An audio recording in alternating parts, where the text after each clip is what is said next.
meditation brings us to that place where the three levels of mind abide or live: the sensual, the aesthetic, and the transcendent, or the nitty-gritty, airy-fairy, and transcendental, as they've been called.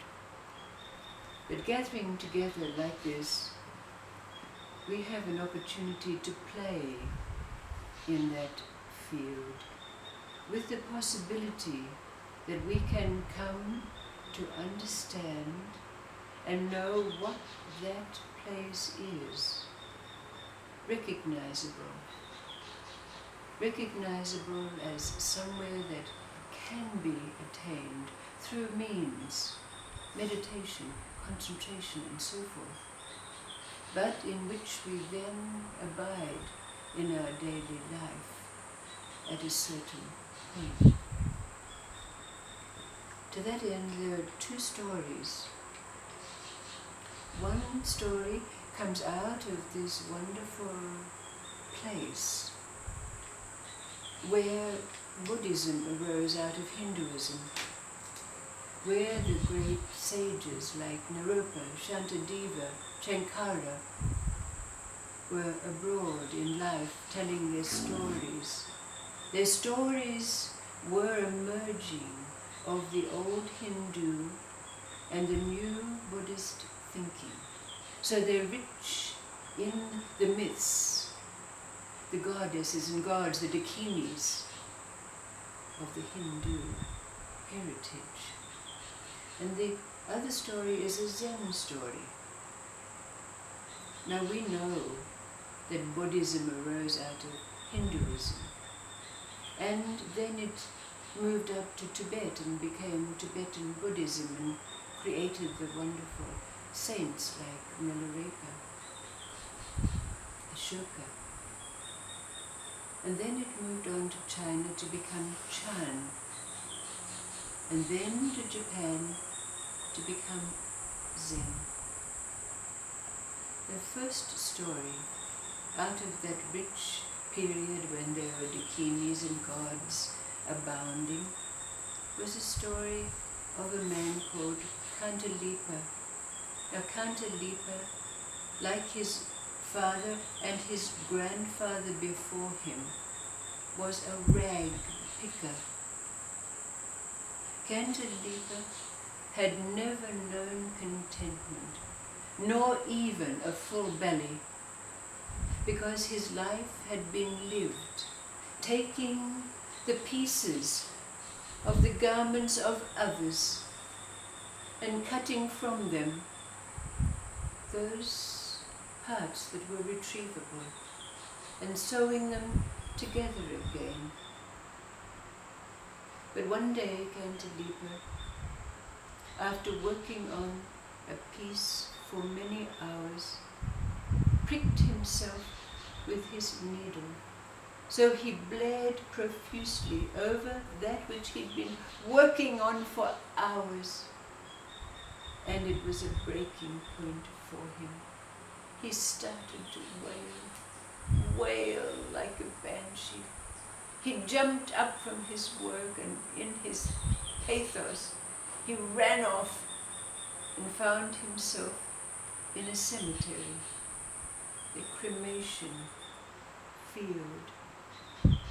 He was lying there sobbing, bereft, when the goddess of the elements that arise out of emptiness took pity on him and came and asked him what it was that was troubling him.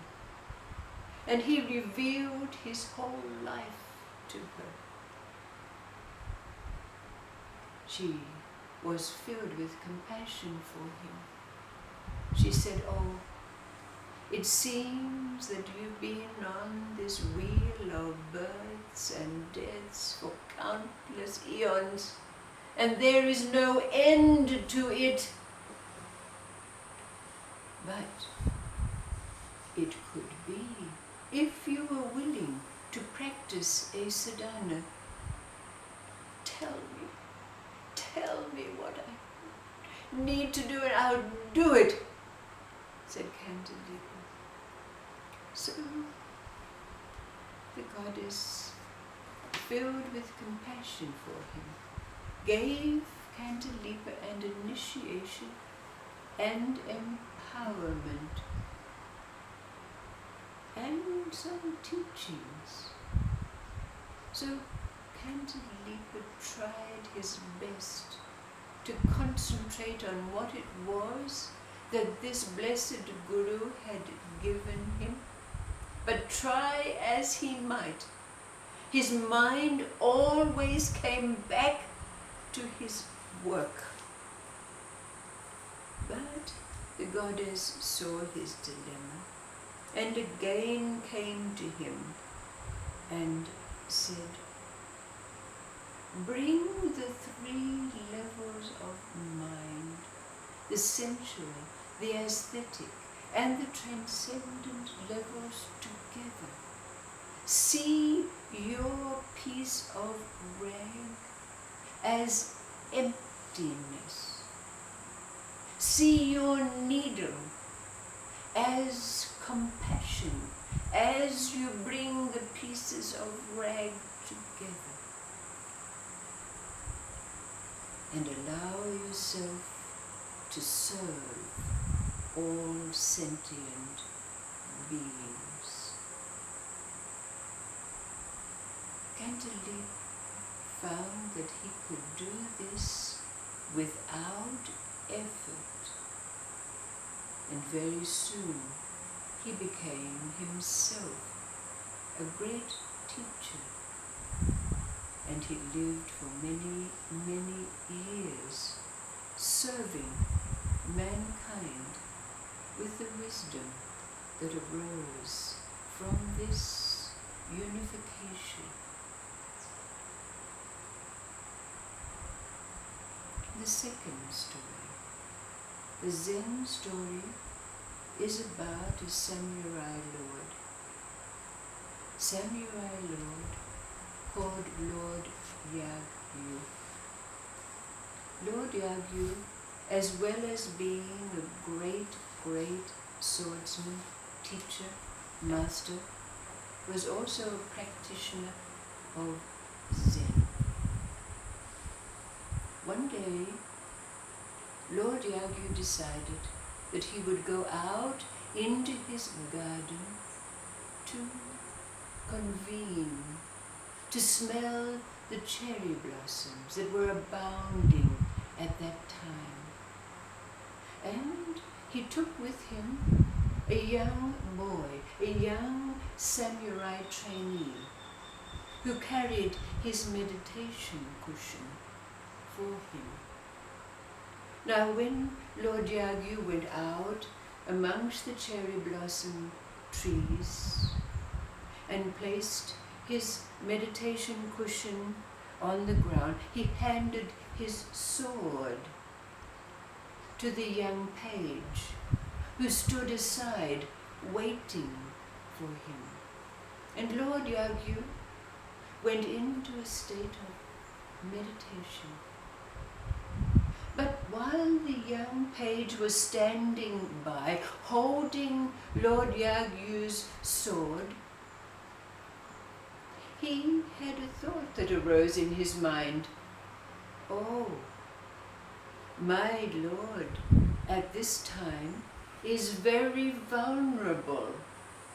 I could take his sword and slice off his head. Right at that moment, Lord Yagyu opened his eyes and looked around everywhere. And then he arose from his meditation, and with the page he went back to resume his duties. But for the rest of the day, his retainers noticed that he was very agitated, aggravated in fact, and they discussed amongst themselves what could be the matter with their lord. So it was decided that the head retainer would go to their lord and ask him what it was that was bothering him. So when the retainer asked Lord Yagyu, Lord Yagyu said, "Oh, everything is fine." But, he said, over these years of being a master swordsman, my perceptions, my senses have been sharpened to the degree that I can perceive danger anywhere. And this afternoon, when I was meditating, I clearly had a sense of danger, but when I looked, there was nothing there. So this was relayed to everyone who was in the aegis of Lord Yagyu, and it came to the ears of the page, the young samurai trainee, and he said to his lord, "Oh Lord, I apologize.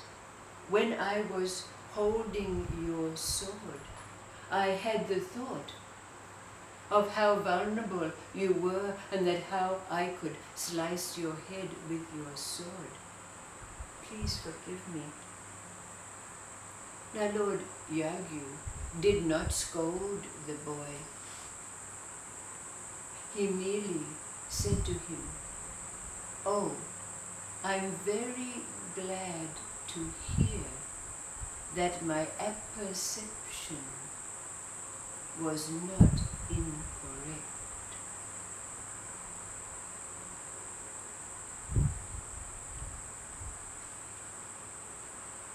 Knowing this is a field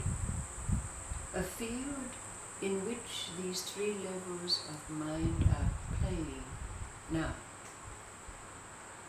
there's no need to ask, how do these two stories relate? But it can be asked more specifically, arising out of these two tales, what for you is the difference between perception and apperception?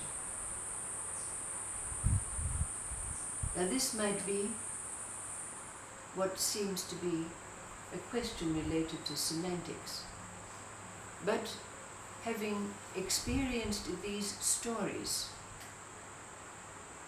and understanding them at the deepest level, because we are now in that field, we need not take this question as being a question of semantics,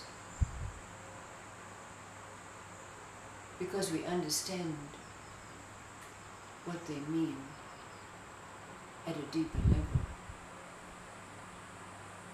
But the question is posed in this way: what for you is the difference between perception and apperception?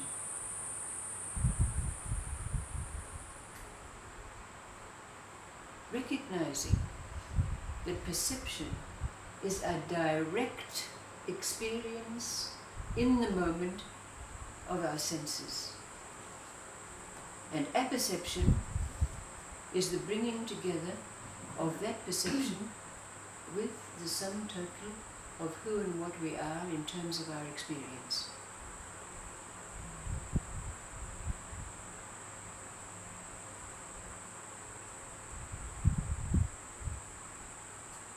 It's like asking the question, what happens when stillness and movement meet? But it still can be answered.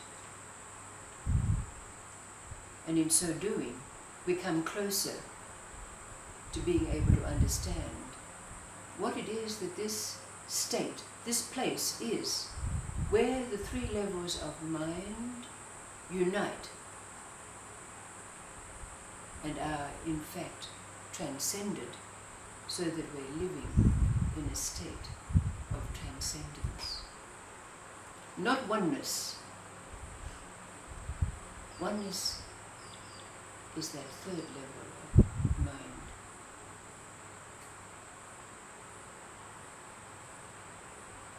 But this question is posed in this field to give us the possibility of being able to bring forth what this weighted question is.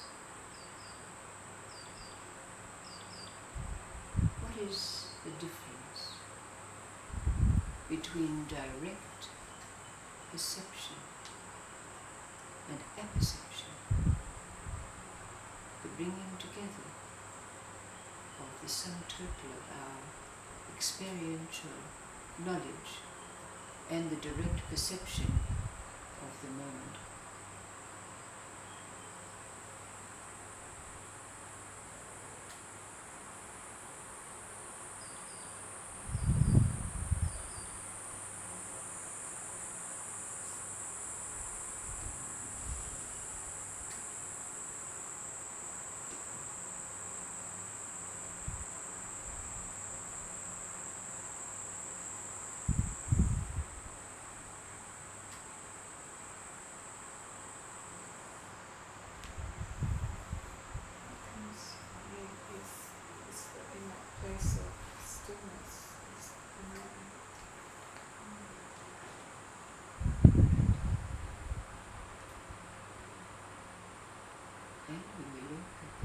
Experience, the sum total.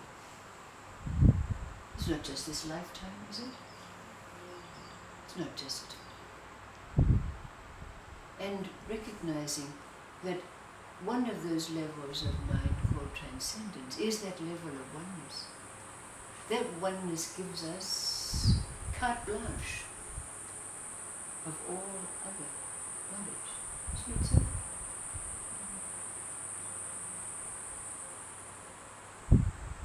So when we talk about apperception, sum total of experience,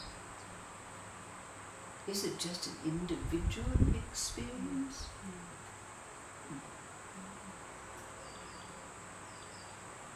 Look at it for yourself.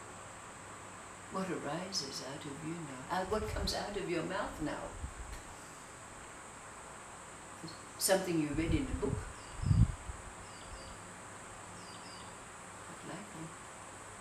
You might use those words. It doesn't come from that. So again, when I was meditating, it's more and more frequent now that I can feel.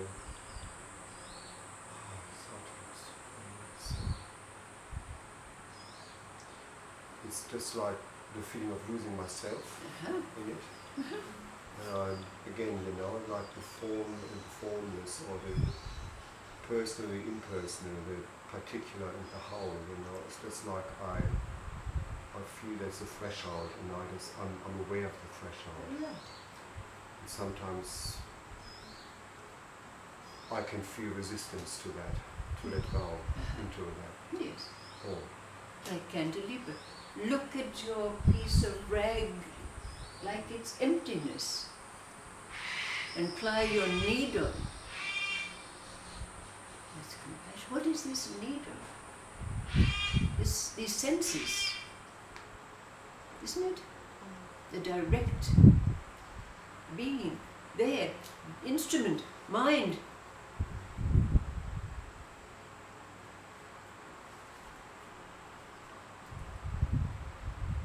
And so all sentient beings, goes without saying. That's what happens out of this.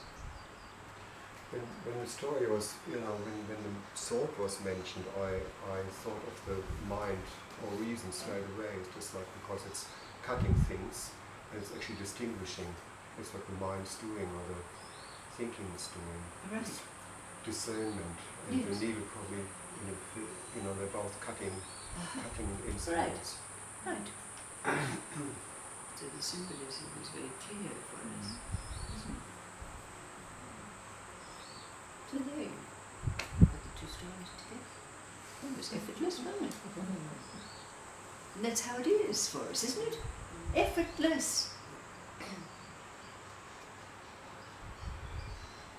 Requiring no machinations of the mind. They go together.